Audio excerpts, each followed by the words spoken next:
Hello everyone, good evening and welcome to the class. I hope आप सभी अच्छे हो. कैसे हो सब लोग? All good? So आज की क्लास की स्टार्टिंग काफी अच्छी हुई. अच्छी in the sense we had a conversation.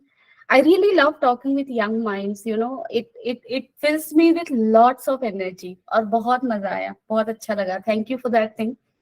And I hope कि कल भी कुछ लोगों से मैं बात कर पाऊँ. So I will be coming 5 minutes before so that I can have some talk with you people. क्योंकि देखो बैक इन द क्लास थोड़ी बातें होनी भी जरूरी है. पता चलना चाहिए तुम लोगों का कैसा चल रहा है, क्या चल रहा है, क्या प्रॉब्लम्स हो रही है, क्या दिक्कत है और क्या एडिशनल चाहते हो जिससे कि इम्प्रूवमेंट हो. ठीक है. So everyone keep interacting, keep being available there for each other. ठीक है. चलो इसी नोट पे आज की क्लास को स्टार्ट करते हैं. और आज की क्लास में हम क्या पढ़ने वाले हैं वो तो डिस्कस करेंगे, बट उससे पहले हमने प्रीवियस क्लास में क्या पढ़ा था उसको देख लेते हैं. ठीक है. और तुम लोगों का टेस्ट कैसा गया? टेस्ट दिया सब लोगों ने? सब लोगों ने टेस्ट दिया क्या?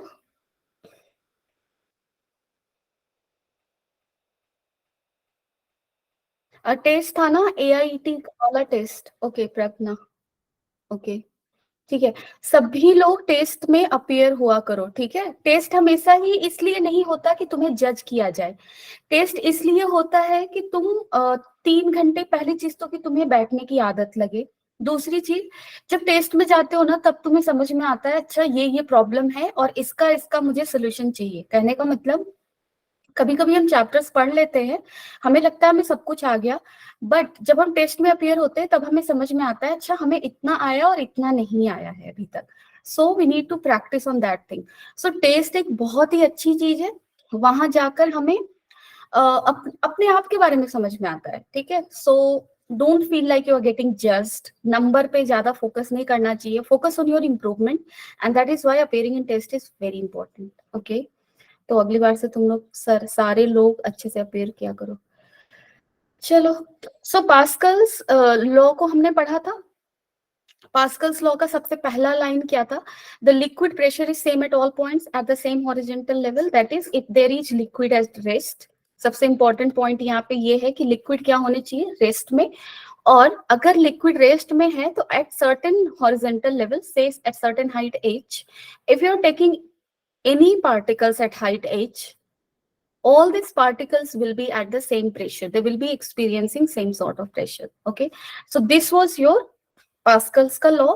अगेन उन्होंने एक चीज और कहा कि pressure exerted at a point is the same in all directions in a fluid at rest. कहने का मतलब कि अगर मेरे पास एक फ्लूइड है, कंटेनर है और ये रेस्ट में है, तो यहाँ पे अगर तुम कोई भी फ्लूइड को पिक करते हो ना, जैसे सपोज कर लो मैंने एक स्फेरिकल ड्रॉप को यहाँ पे दिखाया, फ्लूइड ड्रॉप को इस तरह से.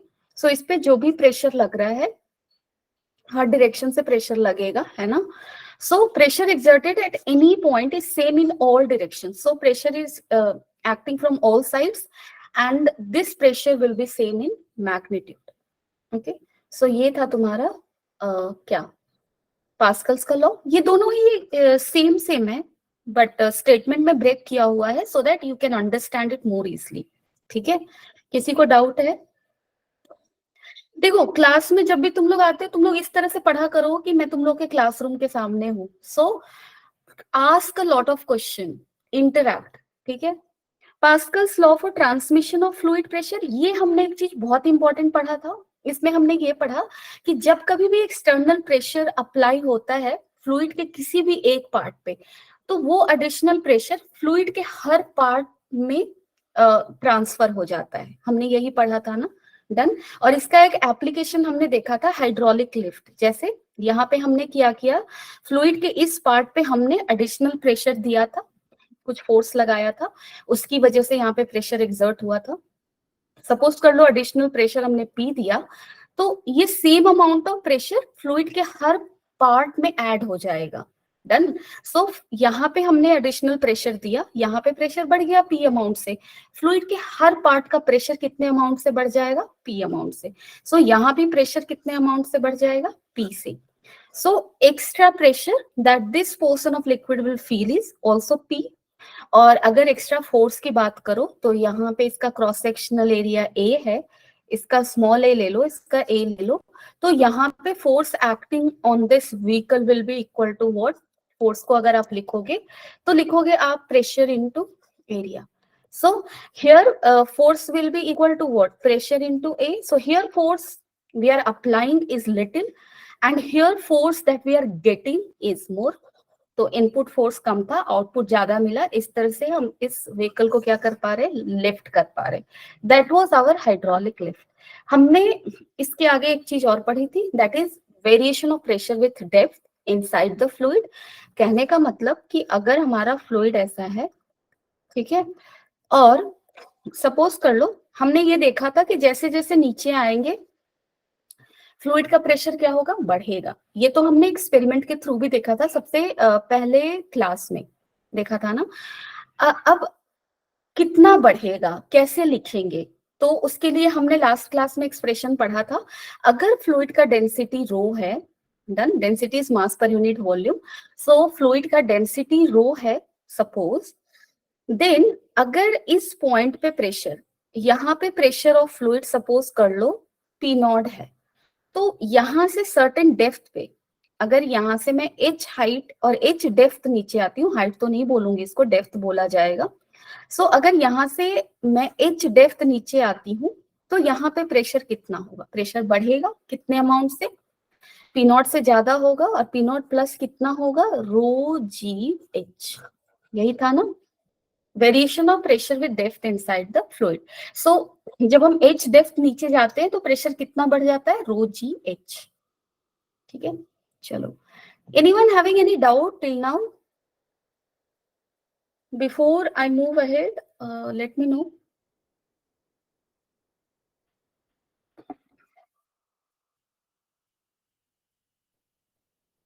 यस, कल के क्लास में we will do some question. Okay, 2-3 question करेंगे, उसके बाद आगे बढ़ेंगे.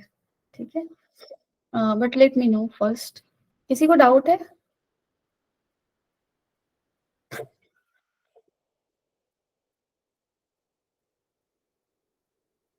No, nothing. चलो ठीक है. सो आगे हम लोग क्या पढ़ने वाले हैं, atmospheric and gauge pressure. Okay, अब देखो ये क्या है, बहुत ही आसानी से इसको समझते हैं. सो सबसे पहले एटमॉस्फेरिक प्रेशर को देखते हैं. डन. सो एटमॉस्फेरिक प्रेशर क्या है, हम लोग सपोज कर लो ये अर्थ है, यहाँ पे तुम खड़े हो, डन, और तुम्हें कुछ प्रेशर फील होगा, होगा. क्यों? क्योंकि हम लोग एयर में हैं, एयर भी क्या है, एक फ्लूइड है. डन. और अभी अभी हमने देखा कि अगर एक कंटेनर है, अगर एक कंटेनर है जिसके अंदर फ्लूइड है, तो क्या होता है, जैसे जैसे हम फ्लूइड के अंदर जाते हैं, जैसे जैसे डेप्थ बढ़ता जाता है, प्रेशर बढ़ता है. तो देखो हम लोग यहाँ खड़े हैं और हमारा जो एटमॉस्फेयर है उसका हाइट क्या है, बहुत है ना, लाइक यहाँ से कितने हाइट तक एक्सटेंडेड है, वी कांट से इट, है ना. हमारे अर्थ के सराउंडिंग में एयर काफी थिक है, जैसे जैसे ऊपर जाते हैं एयर क्या होता है, थिन होता है, डेंसिटी घट रहा है फ्लूइड का, बट है तो. डन. सो ये हम लोग किस फ्लूइड में इमर्स्ड है, if you are standing on the surface of earth, it means तुम भी एक फ्लूइड के कंटेनर में हो, और वो फ्लूइड क्या है, एयर है. डन. सो ये एयर हम पे प्रेशर एक्सर्ट करेगा. Done. So that pressure is called atmospheric pressure. Again, it will depend on at what height you are, है ना. जैसे अगर एक इंसान अर्थ के सरफेस पे है और दूसरा इंसान माउंट एवरेस्ट के पीक पे खड़ा है, तो डेफिनेटली मेरे ऊपर एटमॉस्फेयर का लेंथ ज्यादा होगा और उसके ऊपर कम होगा, क्योंकि वो ऑलरेडी 8,848 मीटर अप है. समझ रहे हो? तो जैसे जैसे हम हाइट के ऊपर जाएंगे प्रेशर घटेगा, क्योंकि फ्लूइड के जैसे जैसे नीचे आते हैं प्रेशर बढ़ता है. So opposite we can say. Done. So atmospheric pressure क्या है, pressure because of layer of air above us, around us, right? So this is your what, atmospheric pressure. The pressure of atmosphere at any point is equal to the weight of column of air of unit cross sectional area. Again ये तुम्हारा technical definition है, अगर तुमसे कोई technical definition पूछता है या exam में आता है, बोर्ड में या कहीं भी, तो टेक्निकली तुम डिफाइन कैसे करोगे? सो दिस एटमॉस्फेरिक प्रेशर को एटीएम लिखते हैं। 1 atm, that is 1 atmospheric pressure is equal to weight of column of air। एक कॉलम ऑफ एयर बना लो जिसका क्रॉस सेक्शनल एरिया क्या है? इसका cross sectional area 1 metre square है, यूनिट है, ठीक है। Extending from that point to the top of atmosphere. अगर तुम्हें यहाँ पे प्रेशर पता करना है अर्थ के बॉटम पे, तो यहां से एक्सटेंड करता हुआ एक एयर का कॉलम, यानी कि एक सिलेंडर जिसके अंदर एयर है और जिसका क्रॉस सेक्शनल एरिया क्या है? 1 मीटर स्क्वायर है। ये कॉलम ऑफ एयर जितना प्रेशर एक्सर्ट करेगा इस पॉइंट पे, वही है तुम्हारा 1 atm, 1 atmospheric pressure। Done? So this is how we technically define it. And to understand the concept, why pressure is getting exerted, we can relate with it here. Okay? So this is your atmospheric pressure. अब देखो, अब जैसे देखो यहाँ पे ये है अर्थ का सरफेस, ठीक है। इसके ऊपर हमने क्या लिया? ये एयर का कॉलम ले लिया। अब इसका हाइट तो बहुत होगा, डन, ये है। तो यहाँ पे जो प्रेशर होगा, सपोज कर लो हमारे एटमॉस्फेयर का हाइट इतना है, ठीक है, जो अभी दिख रहा है डायग्राम में। सो अर्थ के सरफेस पे प्रेशर कितना एक्सर्ट होगा? जितना ये कॉलम ऑफ एयर यहाँ पे प्रेशर एक्सर्ट कर रहा होगा उसके बराबर, ठीक है। सिमिलरली अर्थ के सरफेस पे तुम्हारा ये होगा, this whole molecule will contribute to pressure at this altitude. अगर दूसरे किसी एल्टीट्यूड की बात करें, सपोज करो इतने हाइट पे हमें प्रेशर को बताना है, तो इतने हाइट पे एयर का कितना कॉलम प्रेशर में कंट्रीब्यूट करेगा? इतना कॉलम, ठीक है, कितना? This much. So this molecule will contribute. अब देखो जैसे जैसे ऊपर जाएंगे क्या होगा? ये डेंसिटी घटेगा, सो प्रेशर भी एल्टीट्यूड के साथ क्या हो जाएगा? घट जाएगा, ठीक है। So at sea level, that is on Earth's surface, we can say at sea level its value is how much? 1.013 into 10 to the power 5 Pascal, and this is defined as 1 atm। अब तुम लोग यहाँ पे ध्यान रखो 1 atm का क्या मतलब है, ठीक है। मैंने पहले बताया था प्रेशर का ऐसा यूनिट पास्कल है, ठीक है। और 1 एटमॉस्फेरिक प्रेशर कितने पास्कल के बराबर है? अक्सर हम ये चीजें भूल जाते हैं, सब लोग भूलते हैं। सो यहाँ से एक चीज बहुत इंपॉर्टेंट है, उसको याद रखना है। 1.013 into 10 to the power 5 pascal. अगर अप्रोक्सीमेट करोगे तो इसको 1 मान सकते हैं, यानी कि 1 atm is equal to 10 to the power 5 pascal approximately, ठीक है। सो 1 atm का मतलब समझ गए, वैल्यू में कितना होगा।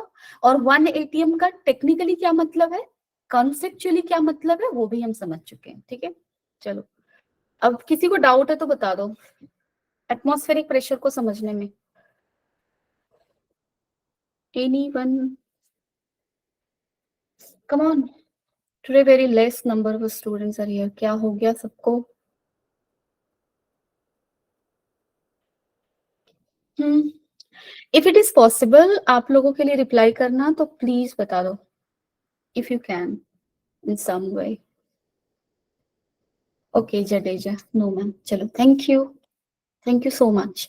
अब हम लोग देखो बहुत इंटरेस्टिंग चीज पढ़ने वाले हैं, बैरोमीटर। बहुत इजी है। कैसे? पहले तो ये क्या है वो देखते हैं। So it is used to measure atmospheric pressure. अब देखो हर जगह तो हम लिक्विड के कॉलम का हाइट नहीं मेजर करेंगे, डेंसिटी जो कि वैरी करेगा हाइट से। अगेन रो जीएच वाला फॉर्मूला लगाना बहुत मुश्किल है, इसलिए हमारे पास एक डिवाइस है जो ये सारा काम करके देगा, हमारे काम को आसान करेगा, and this is your barometer. So barometer is used to measure atmospheric pressure. क्योंकि देखो अगर वैल्यूज पुट करने जाए इस पॉइंट पे, अगर अर्थ एटमॉस्फेरिक प्रेशर निकाले, तो देखो ये कॉलम ऑफ एयर लेना है, और इस कॉलम ऑफ एयर में कहीं डेंसिटी कुछ और होगा, किसी हाइट पे डेंसिटी कुछ और होगा, very difficult to calculate. Done. So we have a device and this is your barometer। अब बैरोमीटर काम कैसे करता है? देखो बैरोमीटर का एक कंपोनेंट, जैसे वो किस चीज से बना है, बहुत ही सिंपल है।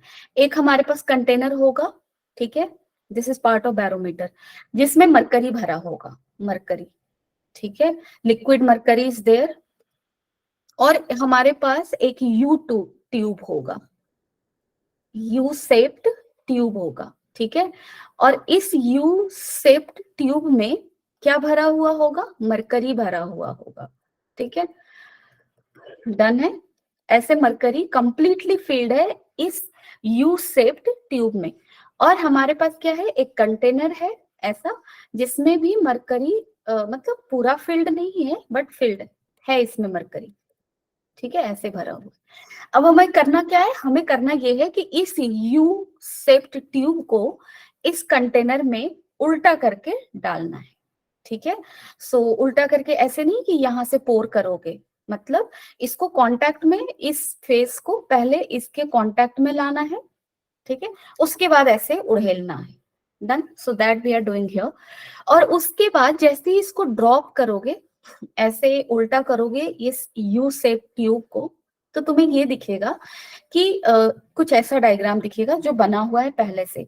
सो इस कॉलम में जो कंप्लीटली मरकरी से फिल्ड था, उसका कुछ स्पेस क्या होगा, मरकरी फ्री हो जाएगा, यानी कि यहाँ पे वैक्यूम जैसा रीजन क्रिएट होगा। कहने का मतलब कि जैसे ही उसको हमने उड़ेला, क्या हुआ, some length of mercury from U-shaped tube is getting poured into this container having mercury already, ठीक है।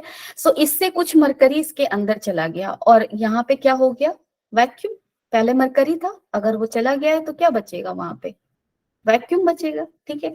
अब सपोज कर लो ये पॉइंट हमारा बी है और ये पॉइंट हमारा ए है, ठीक है, हमने दो पॉइंट लिया ए और बी। ए पॉइंट क्या है तुम्हारा, एटमॉस्फेयर से ओपन है ना। So A point is open to the atmosphere. At A point pressure किसके बराबर होगा, एटमॉस्फेरिक प्रेशर के बराबर होगा, क्योंकि हमारा A point is open to atmosphere. So A के पास क्या, ए पॉइंट के पास क्या प्रेशर है हमें पता है। अब देखो बी पॉइंट के पास क्या प्रेशर होगा, बी पॉइंट के पास अगर प्रेशर बताना है तो क्या होगा। Done. So this is not open to the atmosphere. This is inside this U-shaped tube. That is inside mercury, you can say. Done. So at B point, if you gonna calculate pressure, you can see here at B point pressure will be because of this length of mercury. ठीक है, और यहाँ पे तो vacuum है, vacuum का pressure कितना हो जाएगा, 0, क्योंकि इसके ऊपर कुछ भी मॉलिक्यूल नहीं है, तो यहाँ पे pressure because of this column is what, 0, because nothing is there in that column. So यहाँ पे प्रेशर क्या है तुम्हारा, 0 है। और जैसे जैसे डाउन जाएगा प्रेशर बढ़ेगा, क्योंकि column of mercury is increasing, है ना, डेप्थ बढ़ रहा है। और बी पॉइंट तक डेप्थ सपोज कर लो ये हाइट जो है वो h है, तो बी पॉइंट पे प्रेशर क्या लिखोगे, प्रेशर एट बी पॉइंट क्या लिखोगे, rho of mercury into ji into H plus P. और पी तो क्या है, P plus rho G H लिखोगे ना, पी क्या है, 0 है, क्योंकि यहाँ पे वैक्यूम है। So this is equal to rho of mercury into ji into height of mercury column, height of mercury column, ठीक है। अब तुम ध्यान से यहाँ पे ये देखो कि ए पॉइंट और B point same horizontal level पे है, दिख रहा है, ये सेम हॉरिजेंटल लेवल है। Done, and here fluid is in rest. So according to Pascal's law, PA will be equal to what, PB, agree or not? ये दोनों इक्वल होने चाहिए, क्योंकि they are at same horizontal level, liquid is in rest, so we can apply Pascal's law. Now PA क्या है, atmospheric pressure. So atmospheric pressure now can be calculated if we can calculate PB, and PB we can calculate, we can measure here H height. Done, we can write its value here, G का value लिख सकते हैं और mercury का density लिख सकते हैं, and then we can calculate PB, है ना। But for now we have atmospheric pressure that is equal to 1.01 into 10 to the 03 something 10 to the power 5 Pascal. अगर ये वैल्यू पुट करें तो H भी निकाल सकते हैं, रिवर्स भी कर सकते हैं, ठीक है। सो फर्स्ट थिंग ये क्लियर करो कि तुम लोगों को समझ में आया बैरोमीटर वर्क कैसे करेगा। हमारे पास एक यू शेप का ट्यूब होगा जिसके अंदर मरकरी होगा, एक कंटेनर होगा जिसके अंदर मरकरी होगा। यू शेप ट्यूब को कंटेनर के अंदर पोर करना है, उसका सम कॉलम ऑफ मरकरी खाली हो जाएगा, वहां पे वैक्यूम बचेगा, and whatever height of mercury column is there, that same height will exert pressure equal to atmospheric pressure, and that is how we are measuring atmospheric pressure. Is it clear? चलो बता दो, उसके आगे बढ़ूंगी। किसी को doubt है या फिर कुछ चीजें जो नहीं समझ में आई? Anyone?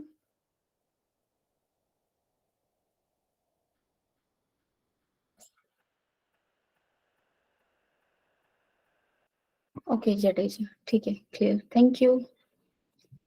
And that h is 760 meter, sorry millimeter, not meter, millimeter it is. Again एक क्वेश्चन तुम लोग मुझसे पूछ सकते थे कि मैम यहाँ पे हमने मरकरी ही क्यों यूज किया, ठीक है।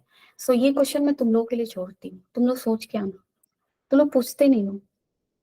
मरकरी ही क्यों यूज किया हमने बैरोमीटर में, ये तुम लोगों के लिए क्वेश्चन है। अब देखो अकॉर्डिंग टू पास्कल्स लॉ, मैं जो भी अभी कैलकुलेशन किया ना हमने, पीए इक्वल टू पीवी, ये किसके बराबर था? Atmospheric pressure. सो पीवी किसके बराबर होगा? Rho h g into ji into column of mercury, h height. अब देखो जो तुम्हारा डेंसिटी ऑफ मरकरी है वो इतना होता है, तो उसका वैल्यू पुट किया गया, जी का वैल्यू 10 लिखा गया। मरकरी कॉलम का हाइट हमें निकालना है, निकाल सकते हैं हम लोग, क्योंकि एटमॉस्फेरिक प्रेशर का वैल्यू पुट करके इसको निकाल सकते हैं, है ना। सो यहाँ पे वही चीज किया गया है। And H height of mercury column कितना है? 760 मिलीमीटर। डन। सो यहाँ से सबसे इंपॉर्टेंट चीज जो तुम्हें याद रखनी है, तो कॉन्सेप्ट की बैरोमीटर काम कैसे करता है। दूसरा, 1 एटमॉस्फेरिक प्रेशर किसके बराबर होता है? अब चलो यहाँ से हमारे पास बहुत सारे यूनिट्स आएंगे। 1 एटमॉस्फेरिक प्रेशर 1.01 इंटू 10⁵ पास्कल होता है, और ये किसके बराबर होगा?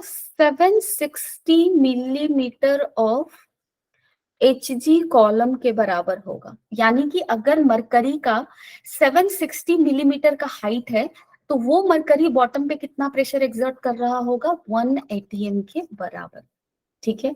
सो कहीं कहीं अगर लिखा होगा कि 760 मिलीमीटर ऑफ एच जी, इसका मतलब वो 1 एटमॉस्फेरिक प्रेशर की बात कर रहा है, ठीक है। Have that in your head. Open tube manometer, again इसका काम क्या है?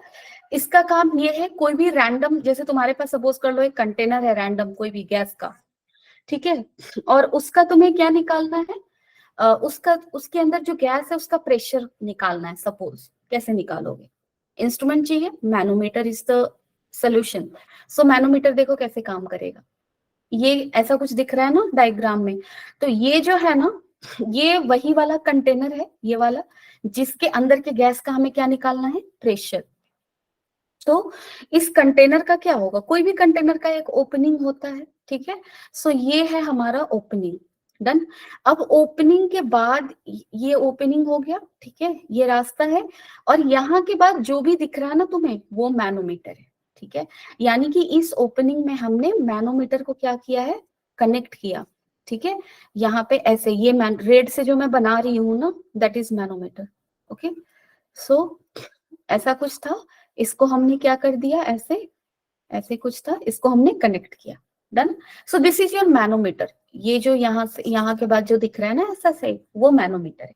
और उससे पहले जो भी है वो क्या है तुम्हारा? ये क्या है? सॉरी, ये क्या है तुम्हारा?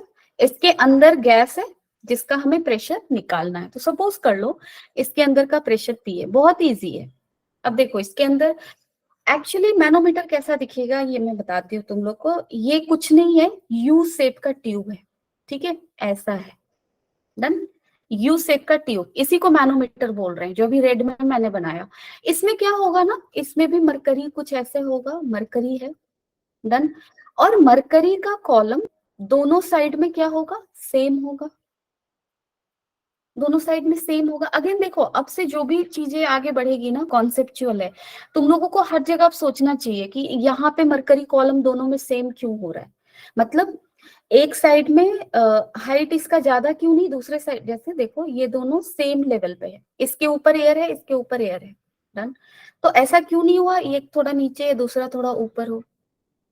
नहीं होगा, क्योंकि देखो यहाँ पे लिक्विड रेस्ट में है। अगर कोई भी नीचे का कोई भी एक पॉइंट ले लो, सपोज मैंने ये लिया, तो ये एक हॉरिजॉन्टल लेवल है, ये पॉइंट ए मान लो, ये बी मान लो, तो pressure at A should be equal to pressure at B, क्योंकि दोनों सेम हॉरिजॉन्टल लेवल पे है। इसका मतलब ए के ऊपर जितना कॉलम ऑफ मरकरी होगा, उतना ही कॉलम ऑफ मरकरी बी के ऊपर भी होनी चाहिए। है ना। इसलिए नॉर्मल अगर तुम्हारा यू ट्यूब है, यू शेप्ड का ट्यूब है जो कि एटमॉस्फेयर से ओपन है, डन, जो कि यहाँ पे देखो ओपन फेस है दोनों का, तो दोनों में कॉलम ऑफ लिक्विड सेम होगा अगर सेम नेचर का लिक्विड है तो। कहने का मतलब कि अगर तुमने एक लिम में डाल दिया मरकरी और दूसरे में कुछ और किरोसिन डाल दिया तो दोनों का डेंसिटी अलग अलग है, देन हाइट डिफरेंस होगा। बट अगर सेम लिक्विड डाला है तो हाइट क्या होनी चाहिए, सेम होनी चाहिए, ठीक है। So that is why initially मेरा मैनोमीटर कैसा दिखेगा, ऐसा, जिसमें लिक्विड कॉलम का हाइट दोनों ही लिम में क्या होगा, सेम होगा। डन। अब क्या किया हमने, इसको कनेक्ट कर दिया एक ऐसे इंस्ट्रूमेंट, एक ऐसे चीज से जिसका प्रेशर मुझे क्या करना है, मेजर करना है। तो सपोज कर लो ये वाला जो मेरा गैस है ना, उसके अंदर हाई प्रेशर है, तो ये हाई प्रेशर क्या करेगा, इस पे प्रेशर लगाएगा, और इस पे जब प्रेशर लगाएगा तो ये लिक्विड कॉलम इधर राइज करेगा, करेगा ना, क्योंकि हर पॉइंट को प्रेशर क्या होगा, ट्रांसफर होगा। और इसलिए यहाँ पे देखो एक कॉलम में लिक्विड अप दिख रहा है इधर, और इधर लिक्विड इतने ही हाइट में दिख रहा है। समझ रहे हो क्यों हुआ, इनिशियली यू शेप ट्यूब में लिक्विड कॉलम का हाइट सेम सेम है, जैसे ही हमने ऐसे डिवाइस से कनेक्ट किया जिसका प्रेशर निकालना है, तो अगर प्रेशर ज्यादा होगा तो लिक्विड कॉलम अप जाएगा, अगर लो होगा तो इधर का डाउन जाएगा, something like that will happen. मतलब दोनों लिम में लेवल ऑफ लिक्विड सेम नहीं बचेगा। डन। तो चलो अब इस डायग्राम पे आते हैं।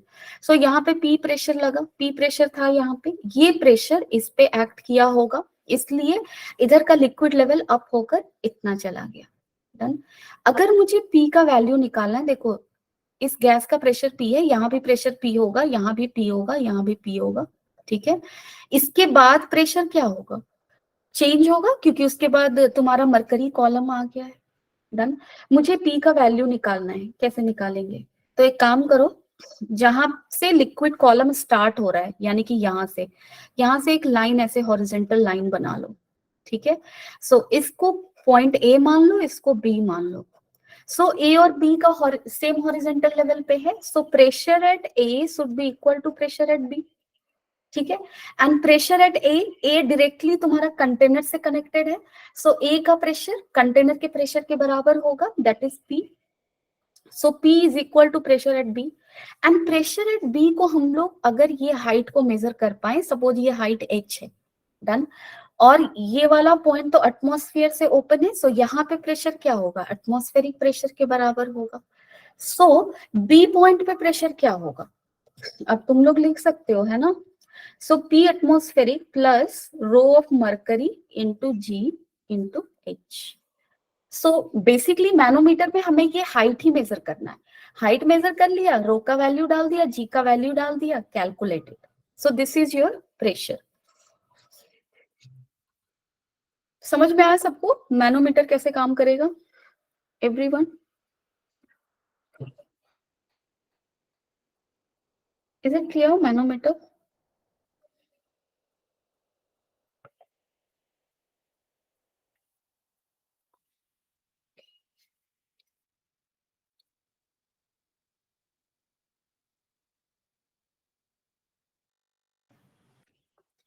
Any doubt anyone? ओके, कोई डाउट नहीं है गेस। एक काम करते हैं, देखो एक और टर्म हमें आया था ना, हम हमसे पूछा गया था, जडेजा। ओके क्लियर है, ठीक है, थैंक यू। अब देखो एक टर्म आया था गेज प्रेशर, एटमॉस्फेरिक प्रेशर तो हमने डिस्कस कर लिया, गेज प्रेशर। सो गेज प्रेशर का मतलब क्या है, लाइक अगर तुमने, जैसे हम लोग मैकेनिक्स में तुम लोग पढ़े होगे, जब भी हम लोग मैकेनिक्स पढ़ते हैं, डिस्टेंस को मेजर करना है, डिस्प्लेसमेंट को मेजर करना है, हम लोग क्या लेते हैं, एक रेफरेंस पॉइंट लेते हैं, एक ओरिजिन लेते हैं। जैसे अगर एक एक पर्सन है जो कि चल रहा है, ठीक है, वो ऐसे गया ऐसे गया ऐसे गया, अब वो कितना चला, तो तुम आंसर क्या करोगे, ये क्वेश्चन ही सही नहीं है। उसको पूछना चाहिए कि इस पॉइंट से वो कितना चला, या फिर वो दिल्ली से कितना चला, कोलकाता से कितना चला, गुजरात से कितना चला, sorry Gujarat is state right, so Ahmednagar से कितना चला। डन। सो समझ रहे हो, मतलब एक रेफरेंस पॉइंट देना जरूरी है। और उसी रेफरेंस पॉइंट को हम लोग क्या बोलते थे, ओरिजिन। तो हम लोग मानते थे कि एक ओरिजिन पॉइंट है जहाँ पे x 0 है, y 0 है, z 0 है। अब अगर वो इसके रेस्पेक्ट में यहाँ तक आया तो इसको मेजर करते थे हम लोग और बताते थे कि चलो ये 5 मीटर चला। सो 5 मीटर कहाँ से चला, इस पॉइंट से, ये ओरिजिन है। डन। तो एक रेफरेंस पॉइंट होता है जिसके रिस्पेक्ट में हम लोग डिस्प्लेसमेंट को मेजर करते हैं। डन।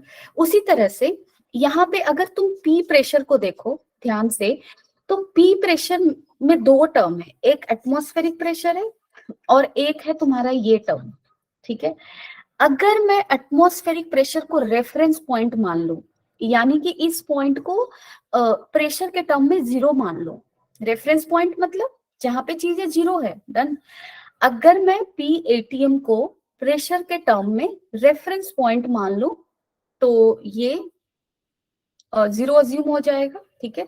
और उस केस में हमारा प्रेशर कितना होगा, यानी कि P माइनस पी एटीएम। ठीक है। This will be equal to how much, rho m g h. So अगर ये तुम्हारा रेफरेंस की तरह अगर एक्ट कर रहा है तो जो एडिशनल बचा है उसी को हम लोग क्या बोलते हैं, गेज प्रेशर बोलते हैं। This is gauge pressure. ठीक है। So pressure because of fluid, pressure because of fluid, that is liquid here. Then pressure because of gas, कौन सा गैस, एटमॉस्फेरिक गैस, उसको हम लोग क्या कर रहे हैं, रेफरेंस की तरह ले रहे हैं, उसको 0 मान के चल रहे हैं।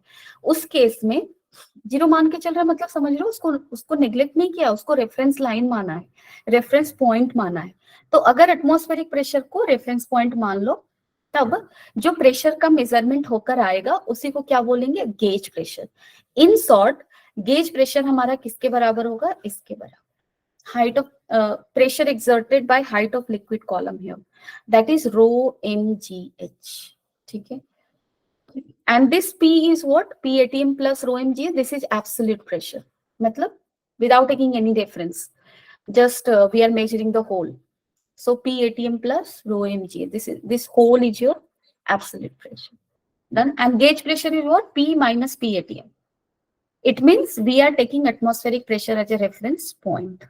Done. Everyone clear with reference this thing? That is your gauge pressure. Confuse नहीं होना है, गेज प्रेशर का मतलब समझ रहे हो ना सब लोग? एनीवन? ओके प्रज्ञा, ठीक है, थैंक यू। चलो, so this is how we are measuring it. Done. gauge pressure, pressure which is measured with respect to atmospheric pressure, that is your gauge pressure. ठीक है। सो यहाँ पे हमने, अगर यहाँ पे गेज प्रेशर को डिफाइन करना था तो पी गैस को हमने क्या लिखा था, P atmospheric plus rho mgh, and this is our what? This is our gauge pressure. Okay, so this is thing.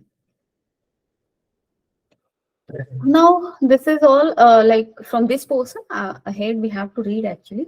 So अभी तक हमने क्या पढ़ा, fluid has the ability to move, pressure को हमने define किया, force per unit area should be normal to the force, है ना, density mass per unit volume, Pascal's law, pressure in the fluid at rest is same at all points if they are at same height. Then pressure variation with height कैसे लिखते हैं हम लोग, ऐसे लिख रहे थे। Done. Pressure exerted by air molecule in a body is known as atmospheric pressure. ठीक है। इसी को हमने क्या बुलाया था, गेज प्रेशर। रो जीएच को क्या बोल रहे हैं, गेज प्रेशर बोल रहे हैं। ठीक है। सो ये सारे क्वेश्चन है अभी तक जो पढ़े हो उससे ये क्वेश्चन एनसीईआरटी का कर सकते हो। Question number 1, 5, 6, 7, 8, 9, 10 please do solve. अगर सच में सीखना चाहते हो तो you should solve this questions, otherwise you won't learn. Please do solve questions. ठीक है। चलो, now we are going to read a very interesting thing, that is buoyancy and Archimedes principle, जो कि तुम लोग क्लास 9th में पढ़े होगे। ठीक है। चलो, लेट्स स्पिल द बिन्स। जो भी दिक्कतें हैं उसको पढ़ते हैं। क्या क्या पढ़ना है, दो ही चीजें, buoyant force and Archimedes principle and floating condition. कब बॉडीज फ्लोट करेगा, कब सिंक कर जाएगा, चलो देखते हैं, बहुत इजी है। Now what is buoyant force, let's see. अब देखो यहाँ पे तुम्हें क्या दिख रहा है, एक second, I want to play it actually. Okay, Okay, it is not getting played. Okay, ठीक है. Actually, what is shown here? Let me see. Yeah, now it is working. ध्यान से देखना बस क्या हो रहा है.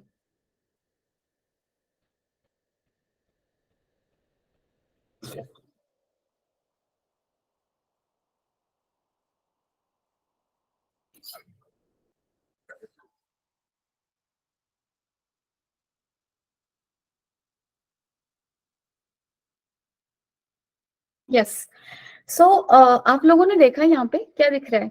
ये जो बॉटल है वो अभी क्या कर रहा है? इस सरफेस पे ऐसे फ्लोट कर रहा है, ठीक है.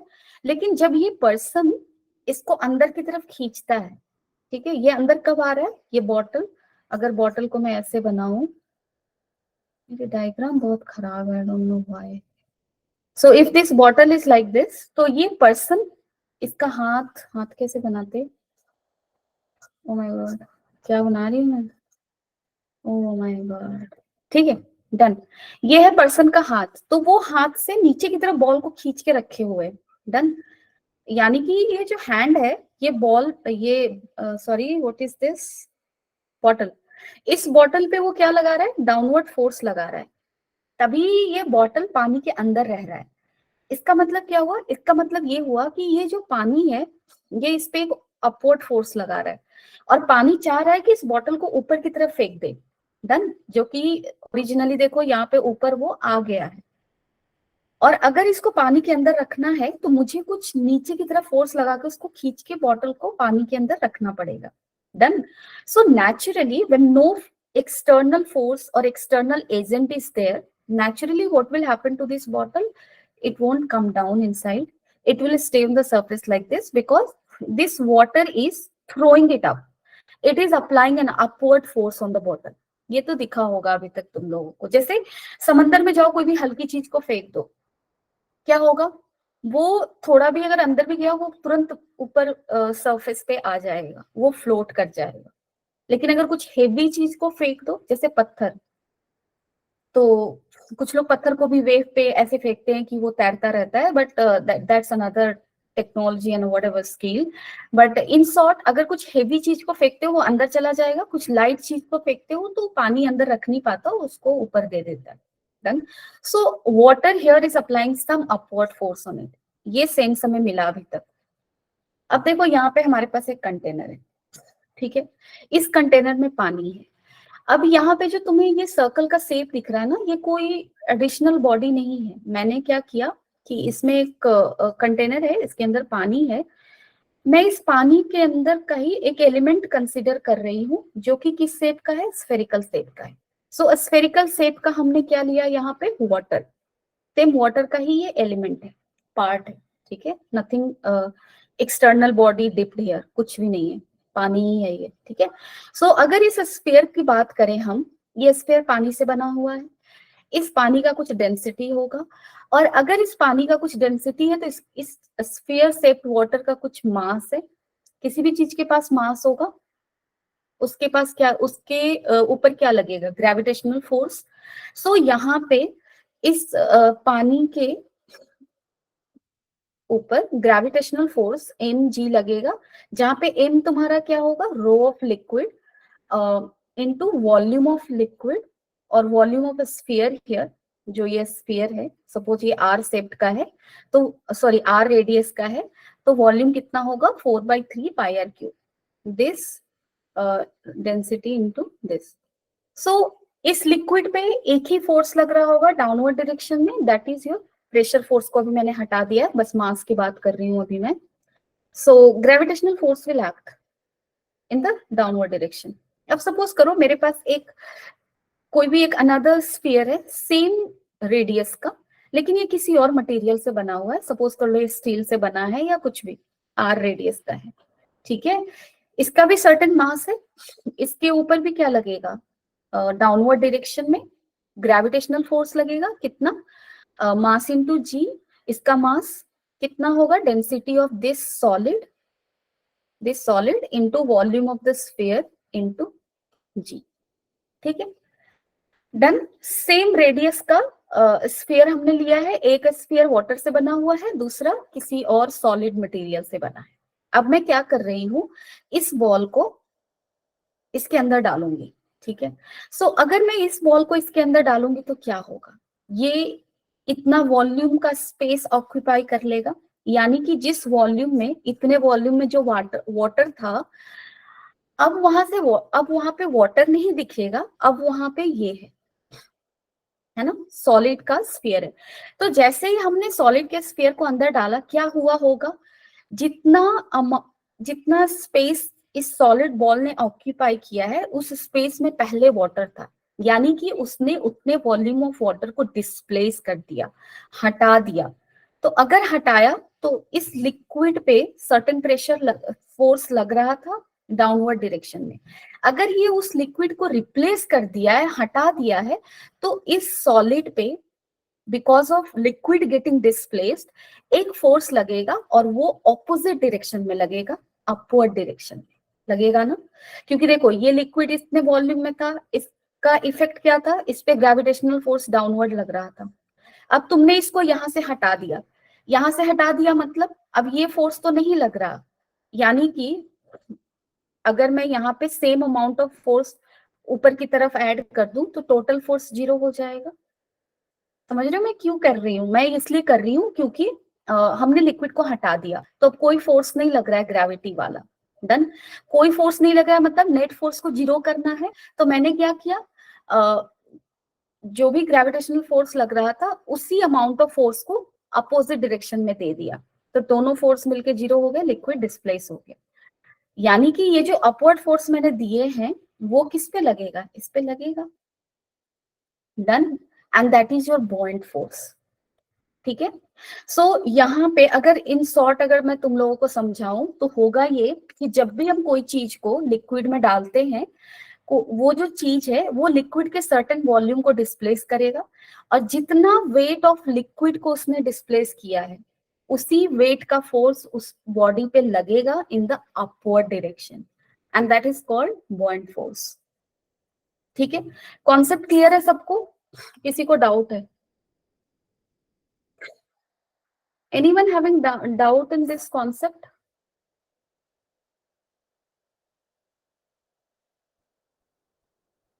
यस। इतनी शांति बनाकर रखे हो तुम लोग। प्रज्ञा, ठीक है, चलो ठीक है, थैंक यू। जडेजा, ठीक है, थैंक यू सो मच। अब देखो, सो whenever a body is submerged partially or fully in a liquid, it always experience a net upward force। क्यों एक्सपीरियंस करता है? क्योंकि उसका कुछ वॉल्यूम पानी के अंदर है, लिक्विड के अंदर है, और उतना ही वॉल्यूम ऑफ लिक्विड उसने डिस्प्लेस किया है। सो डिस्प्लेस्ड अमाउंट ऑफ लिक्विड का जो वेट है वही बॉइंट फोर्स के रूप में अपीयर होगा। ठीक है। And this so this upward force is known as buoyant force and the phenomena is known as buoyancy। चलो, अब तुम लोग बहुत समझदार हो। In general terms buoyant force can be calculated as rho liquid g into v body submerged. कहने का मतलब कि अगर सपोज कर लो यहाँ पे ऐसा है और यहाँ पे स्फीयर बस इतना ही डूबा हुआ है, तो इतना ही वॉल्यूम सिर्फ डूबा हुआ है ना, तो इस बॉडी ने सिर्फ इतना वॉल्यूम ऑफ लिक्विड को डिस्प्लेस किया है।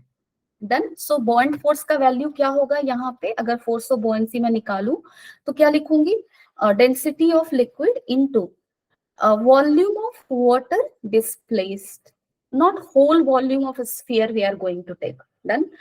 हम लोग सिर्फ वही वॉल्यूम लेंगे जो पानी के अंदर डूबा हुआ है। ठीक है। This into g. डन। चलो, या so rho liquid into ji into V displaced, V of volume of body submerged, या फिर उसको यहाँ पे कंफ्यूजन हो सकता है कि जो बॉडी डूबा हुआ है उसका वॉल्यूम, जितना पार्ट डूबा हुआ है ना उसका volume, that is V, volume of liquid displaced. Okay. चलो, now does air apply buoyant force? Can anyone answer? Air buoyant force apply करेगा? हम लोग एयर के अंदर डूबे हुए हैं, है ना, एयर भी एक फ्लूइड है, हम लोग उसके अंदर है। वी आर ऑल्सो लाइक, हमारा कुछ सेप है ना, हम लोग भी कुछ वॉल्यूम ऑफ एयर को डिस्प्लेस कर रहे हैं।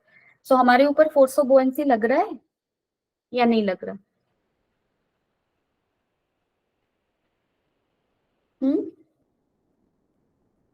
लग रहा है तो फिर क्यों नहीं हो रहा?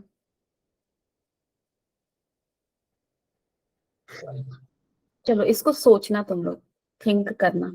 तो मेरे को दो क्वेश्चन कल पूछना है तुम लोगों से। एक तो मरकरी क्यों यूज करते हैं वहां बैरोमीटर मैनोमीटर में, और दूसरा क्या एयर बॉइंट फोर्स अप्लाई करेगा या नहीं।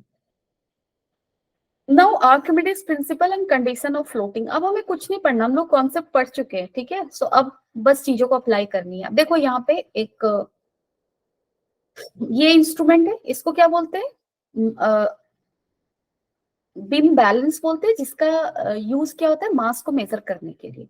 सो इस केस में क्या था, एक 5 kg का बॉडी था, उसको मेजर करने के लिए हमने बीम बैलेंस का यूज किया। तो ये बीम बैलेंस देखो, इसका जो निडल है वो 5 पे दिखा रहा है, यानी कि ये बता रहा है कि ये 5 kg का है। अब हमने क्या किया, इस पूरे सेटअप को किस में डुबा दिया, पानी में। सो यहाँ पे जो मास है इसका वो किस में डूब गया, पानी में डूब गया। डन। अब ये पानी में डूबा हुआ है। अब देखो मास कितना दिखा रहा है, अब ये देखना पड़ेगा मास कितना है, कम है या ज्यादा। कम दिखा रहा है, 3 या 2, 2 के मार्क पर है। कम क्यों गया? तो उससे भी पहले देखो, ये एक्सपेरिमेंट को समझने के लिए हमें ये समझना पड़ेगा कि जो बीम बैलेंस होता है ना, वो एक्चुअली बॉडी का वेट को मेजर करता है, ठीक है। और वो वेट क्या बॉडी के, मैंने बोला बॉडी के वेट को मेजर करेगा, ठीक है। अब देखो फर्स्ट केस में क्या था, ये 5 kg एयर में है, ठीक है।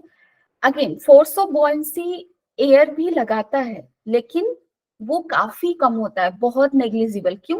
क्योंकि डेंसिटी ऑफ एयर काफी कम है, ठीक है।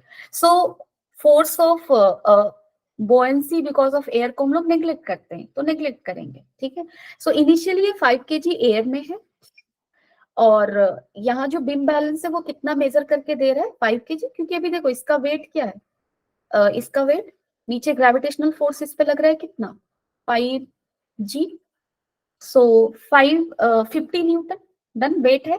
तो इसका मास कितना बताएगा बीम बैलेंस, 5 kg। अब हमने क्या किया, इसको डुबो दिया। जब हमने इसको डुबोया तो क्या होगा, अब उस मास पे फोकस करो, 5 kg पे। अभी भी डाउनवर्ड डायरेक्शन में ग्रेविटेशनल फोर्स तो 5 g ही लगेगा, लेकिन जैसे ही ये मास पानी में डूबा, ये कुछ ना कुछ वॉल्यूम ऑफ वाटर को डिस्प्लेस किया होगा, तो इस पे फोर्स ऑफ बॉयंसी लगेगा, है ना। Done. So net force in the downward direction इस 5 kg पे कितना लग रहा है। So net force in the downward direction, and that will give us the weight of molecule, weight of the mass. So here weight of mass will be equal to how much, 5g minus fb, ठीक है। So definitely wait जो है तुम्हारा वो 50 Newton होगा नहीं, उससे कम होगा। और कितना हुआ है यहाँ पे, 2 kg हो गया है। इसका मतलब एफ बी का वैल्यू जरूर 3g रहा होगा। नन। And then only it's possible कि वेट, नया वेट कितना आ रहा है, 2g आ रहा है, तभी मास 2 है, ठीक है।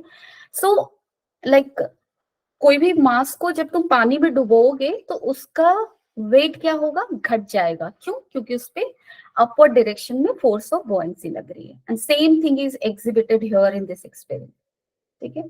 ये तुम लोग लैब में कर सकते हो। सो आर्किमिडीज ने सेम एक्सपेरिमेंट को किया था, ठीक है।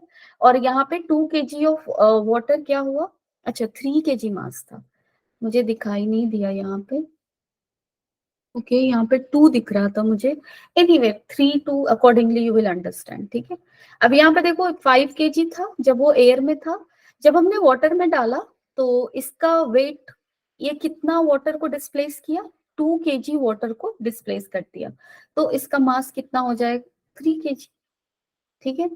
So Archimedes' principle states that whenever a body is fully or partially submerged in liquid, it experiences net upward force, which is equal to the weight of liquid displaced. Same as what we have studied. ठीक है, nothing different. चलो now यहाँ पे देखो question ये है कि हमारे पास एक वुड है और एक हमारे पास आयरन का नेल है। आयरन का जो नेल है वो पानी में डूब गया, वुड जो है वो फ्लोट कर रहा है। क्यों? डन। सो क्यों होगा ऐसा, इसे कल के क्लास में इसको डिस्कस करेंगे, बट अभी बताओ, कोई किसी के पास कोई क्लू है क्यों हो रहा है ऐसा? मैं तब से बोलती जा रही हूँ, अब चुप हो जाना चाहिए मुझे, है ना? क्या सोचते हो? चलो थोड़ा सा सोचते हैं ना। फिजिक्स में देखो, जितना सोचोगे उतना सीखोगे। कोई बोल दिया, सुन लिए तो ठीक है, वो तो दिमाग में रह जाता है, बट एक्चुअल लर्निंग तब होता है ना जब हम लोग फिजिक्स में सोचना स्टार्ट करते हैं। तो यहाँ पे मुझे ये बताओ, क्यों हो रहा होगा ऐसा? फिजिक्स को भूल जाओ, ऐसे ही देखकर बताओ ऐसा क्यों हो सकता है। क्या ऑब्जर्व कर पा रहे हो तुम? एक वुड है, दूसरा आयरन का नेल है। क्या डिफरेंस है दोनों में? यस। एनीवन?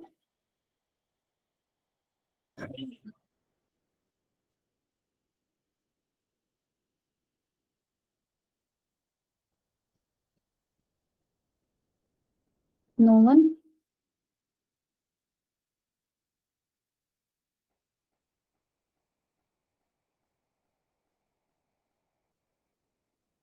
कुछ डेंसिटी का डिफरेंस दिख रहा है तुम लोगों को? वुड का डेंसिटी क्या होता है? कम होता है। Yes, Jadeja, due to different density. हाँ।